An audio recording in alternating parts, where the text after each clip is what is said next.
Сайн бяцхан уу, энэ өдрийн мэндийг хүргэе. За та толинд харахтаа хүзүүн дээрээ сугны доороо эсвэл цавны ойролцоо жижигхэн зөөлөн ургацаг гарчсан байхыг анзаарч байсан уу?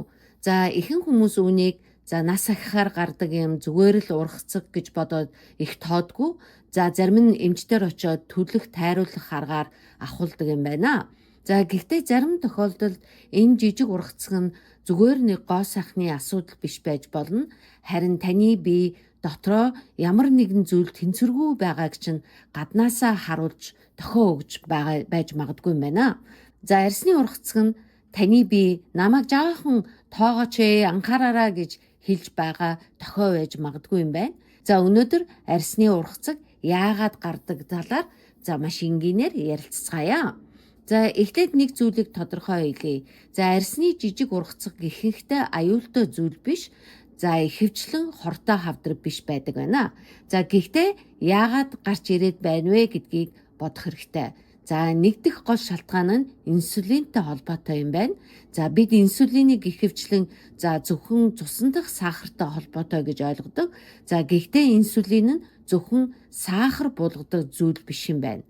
За хэрвээ таны биед инсулин байнга өндөр байвал энэ нь арсны зарим эсүүдэд өс үрж гэж тохио өгдөг юм байна. За ингээд хүзүү, суг, цав зэрэг нуглаастаа өрөл тэгтэй хэсгүүд дээр жижиг ургацаг гарч ирдэг байна.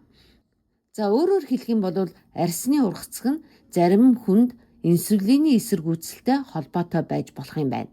За инсулины эсэргүүцэл гэдэг нь юу вэ гэхээр таны бие инсулины дохиог сайн сонсгоо болсон байна гэсэн үг юм. За тэгэхээр бие илүү их инсулин ялгаруулна. Илүү их инсулин ялгархаар өсөлтийн дохио улам нэмэгддэг байна. За тэгээд гаднаас нь харахад жижигхэн арсны ургацаг болж илэрч магадгүй юм байна. За хоёрдугаар шалтгаан нь дотор эргэтэнтэй холбоотой байдаг гин. Ялангуяа гидсний полип гэдэг зүйл байдаг. За полип гэдэг нь гидсний дотор талын бүрхүүлдээр гардаг жижиг ургацаг маягийн зүйл юм байна. За мэдээж арсны ургацагтай хүн бүр гидсний полиптай гэсэн үг биш. За гэхдээ бие дотор өсөлтийн дохио их байх юм бол зөвхөн арсан дээр биш, дотор талын эдүүдэд ч нөлөөлж болно гэж эмчнэр тайлбарладаг байна.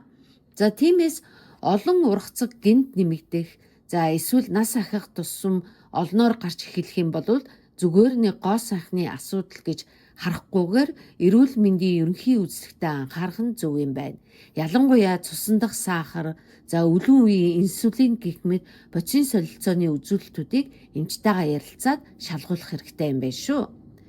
За 3 дугаар шалтгаан нь даавар болон жин нөлөөлж болно. Арсны ургацаг нь дан ганц инсулинээс болдог гэж хэлж болохгүй. Үүнд даавар, илүүдэлжин, дархлаа, вирус зэрэг олон зүйлүүд нөлөөлдөг байна.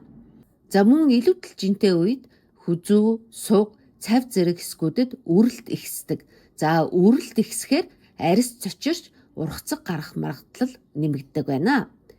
Гэрийн аргаар ургацгийг авч болох уу? Интернетээр арсны ургацаг арилгах олон арга байдаг. Зарим нь йод, саримсны холимог, алюминий цуу хэрэгэл гэж зөвлөсөн байдаг. Саримс, йод зэрэг хүчлэлэг зүйлсийг арсан дээр буруу хэрэглүүл төлж болно. Ялангуяа хүзүү, суг, цав зэрэг нэмгэн мэдрэмтгий арьстай хэсэгт сорив, хар толов, шарх үүсэх эрсдэлтэй байдаг байна. Хэрвээ ахуулахыг хүсэх юм бол арсны эмчид очоод аюулгүй байдлаар ахуулахыг бодорой. Мөн дараах шинж тэмдэг байвал заавал эмчид үзүүлээрэй.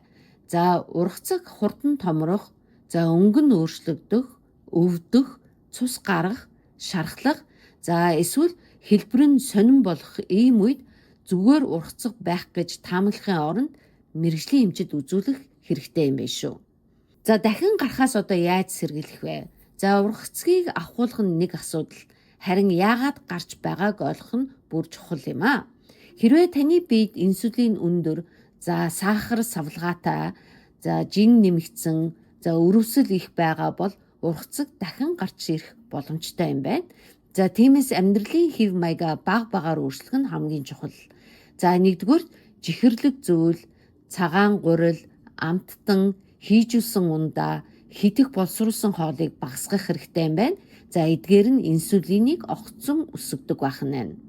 За хоёрдугаар хоолндоо илүү их ногоо, сайн чанарын уураг, эрүүл өөх тус нэмэх хэрэгтэй юм байна. Ингэснээр цусан дахь сахар илүү доктортой болдог байна. За гуравдугаар өдөртөө хөдөлгөөн нэмээрэй. Заавал фитнест явах албагүй, алхах, шатаар гарах, гэрээ цэвэрлэх, сонголт хийх зэрэг нь бас тус болох юм байна. За дөрөвдүгürt оройн хоолоо хит орой идэхгүй байхыг хичээгээрэй. За бие унтаж амрах үедээ хоол шингээх биш, нөхөн сэргээх ажил хийх хэрэгтэй байдаг байна. За тэгэхээр арсны жижиг ургацаг бол ихэнхдээ айх зүйл биш. За гэхдээ бүр огт тоохгүй орхих зүйл бас биш байж болох юм байна. За энэ нь таны бие дотроо жаахан анхаарах хэрэгтэй байна гэж хэлж байгаа жижиг дохио байж магадгүй. За дараагийн удаа таны хүзүү, сууг, эсвэл цавны орчимд жижиг ургацаг гарсан байвал за зөвхөн яаж авах вэ гэж бодохоос өмнө яагаад гарч байгаа юм болоо гэж өөрөөсөө асуугаарай. За энэ бичлэг нь зөвхөн мэдээллийн зорилготой онош тавих, эмчилгээ заах зориултгүй гэдгийг та бүхэн ойлгоорой. За арьсан дээр шин, хурдан өөрчлөгдөж байгаа, за эсвэл өвдөж байгаа зүйл гарч байвал заавал эмчүүд үзүүлэх хэрэгтэй юм байна. За хэрвээ энэ мэдээлэл танд хэрэгтэй санагдсан бол бичлэгээ лайк дарж, хадгалаад, за мөн хэрэгтэй хүндээ хуваалцаарай.